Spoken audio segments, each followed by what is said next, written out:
Moi, salut les amis. Moi, je crois qu'on forme avec Jésus. Je dis encore une fois, et je suis content de rejoindre nous pour que nous soyons capables de continuer à étudier ensemble. Leçon école sabbat. Avant même que nous entrions dans l'étude là, on nous prie le Seigneur. Nous bénissons, nous exaltons, non, Papa nous qui est dans le ciel là.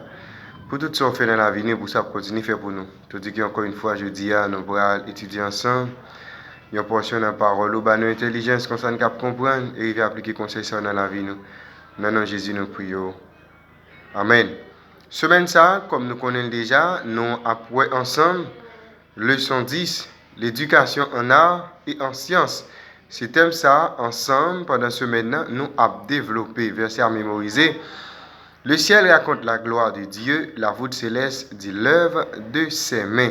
Psaume chapitre 19, le verset 1er. Jeudi à qui c'est jeudi 3 décembre, nous parlons ensemble partie leçon qui est titrée Le Seigneur répondit à Job. C'est thème ça que nous parlons ensemble jeudi. Mais nous parlons les chapitres ça dans le livre Job là, Job chapitre 38 pour nous voir qui ça bon Dieu lui-même il te dit ensemble avec Job. L'Éternel répondit à Job du milieu de la tempête et dit: Qui est celui qui obscurcit mes desseins par des discours sans intelligence? Saint terrain comme un vaillant homme, je t'interrogerai et tu m'instruiras. Où étais-tu quand j'ai fondé la terre? Dis-le, si tu as de l'intelligence. Qui a fixé les dimensions, le sais-tu? Ou qui a étendu sur elle le cordeau? Sur quoi ces bases sont-elles appuyées? Ou qui en a posé la pierre angulaire, alors que les étoiles du matin éclataient en chant d'allégresse et que tous les fils de Dieu poussaient des cris de joie?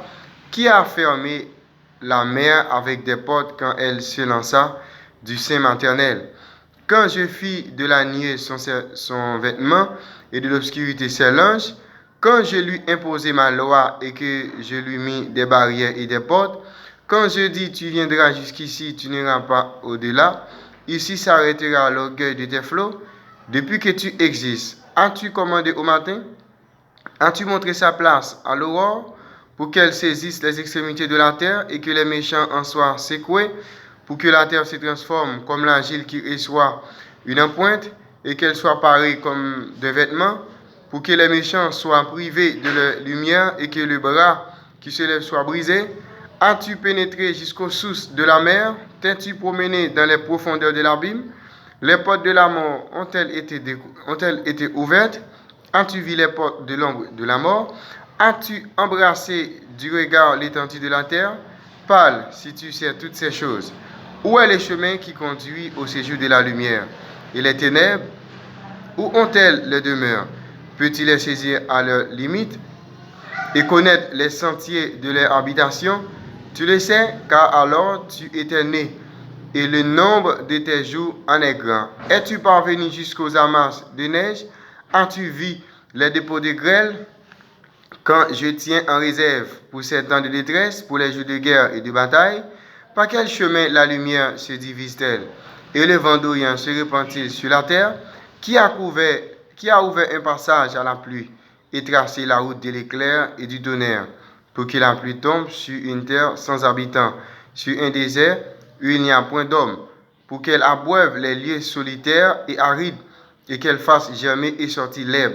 La pluie a-t-elle un père qui fait naître les gouttes de la rosée, du sein de qui sort la glace, et qui enfante les frimas du ciel, pour que les eaux se cachent comme une pierre, et que la surface de l'abîme soit enchaînée? Noues-tu les liens des Pléiades, ou détaches-tu les cordages de l'Orient? Fais-tu paraître en leur temps les signes du zodiaque, et conduis-tu la grande ours avec ses petits? Connais-tu les lois du ciel? Règles-tu son pouvoir sur la terre? Élèves-tu la voix jusqu'aux nuées pour rappeler à toi des torrents d'eau? Lances-tu les éclairs? Partent-ils? Te disent-ils, nous voici? Qui a mis la sagesse dans le cœur? Ou qui a donné l'intelligence à l'esprit? Qui peut avec sagesse compter les nuages et verser les eaux des cieux, pour que la poussière se mette à ruisseler et que les mottes de terre se collent ensemble? Eh bien, ils enseignent généralement, la science enseigne que la matière lui possède un pouvoir vital. une énergie inhérente, des propriétés qui propres avec lui-même. Dans façon ça, opération naturelle là, li déroulée en harmonie avec un ensemble de lois que même bon Dieu pas capable de violer. C'est ça, science en lui-même, les enseigner. Eh bien, faux science ça, eh bien, nous, la Bible, la parole de Dieu, n'est pas approuvée. Nature là, c'est servante du Créateur, c'est-à-dire de bon Dieu. La nature lui révélée, une intelligence, une présence, une énergie qui active, qui opérait au sein de ces lois et par elle, elle témoignait l'activité continuelle du Père et du Fils.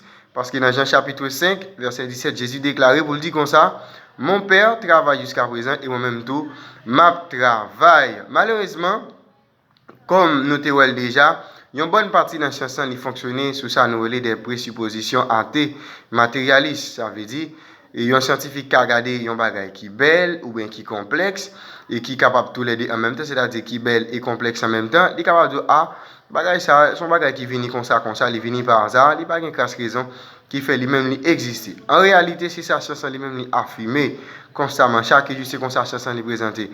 Il fait comprendre la vie sous terre, dans toute beauté, dans toute complexité, là, nous regardons des papillons, nous regardons des animaux, et bien, il explique bagage ça comme des simples éléments chimiques qui est capable de former ça environ 2 milliards d'années et qui a une forme de vie qui est simple, mais au jour le jour qui a fini par évoluer, qui vient par le monde qui nous est, je dis à la science, Jean qui est lié, je dis à, il a affirmé que bon Dieu pas existé. Je dis pour bon Dieu t'a existé, il faut que tu aies prouver bon Dieu dans le laboratoire. Scientifiquement, il faut que tu capable d'expliquer, il faut que tu capable d'entrer dans le laboratoire et puis analyser bon Dieu pour voir vraiment s'il existe. Si que yo pas capable de faire ça, pour eux même bon Dieu lui-même, il n'est pas existé, c'est-à-dire il n'est pas important pour eux capable de parler de bon Dieu ça. Et bien, présupposition ça, il n'est pas l'autre bagaille que ça la science lui-même enseigné. Mais en fait, nous, la science t'a semblé prendre bagaille à l'inverse, c'est-à-dire toute beauté, toute complexité. Nous avons regardé dans le monde ça, il montre nous vraiment qu'il y a un créateur, il y a un monde qui crée. Mais la science il dit le contraire, les petits bagages ça seulement exister, et bien comme ça, mais pas une raison vraiment qui fait exister. Le problème c'est que la Bible a enseigné que non seulement bon Dieu lui-même, il crée toute bagaille, mais c'est bon Dieu qui fixe comment l'homme doit vivre. C'est bon Dieu qui trace le mode de vie que les hommes doivent gagner sous terre. Ça. Ça veut dire que toute véritable éducation chrétienne en science, il doit partir avec le principe ça, qui est radicalement différent de ça que la science en lui-même affirmé. C'est-à-dire qu'il faut que nous ayons présence bon Dieu en dans science. Là. Si bon Dieu pas là, c'est que science en chacun dans la leçon avant, connaissance que l'homme est capable de gagner. Nous sommes capables de considérer comme étant une folie. Des désaccords qui paraissent inévitables, notamment quand il est en question de qui côté nous-mêmes nous sortis. Nous allons jeudi, qui compte ça la science enseigne que le monde est venu par hasard. Et nous, bon Dieu, lui montrer nous c'est lui-même qui fait toute bagaille, c'est lui-même qui crée toute bagaille, pas rien qui vient par hasard.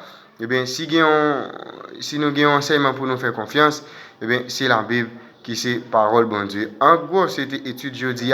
Le Seigneur répondit à Job. Déjà, monsieur, tout passe une très bonne journée, bonne étude et que Dieu vous bénisse.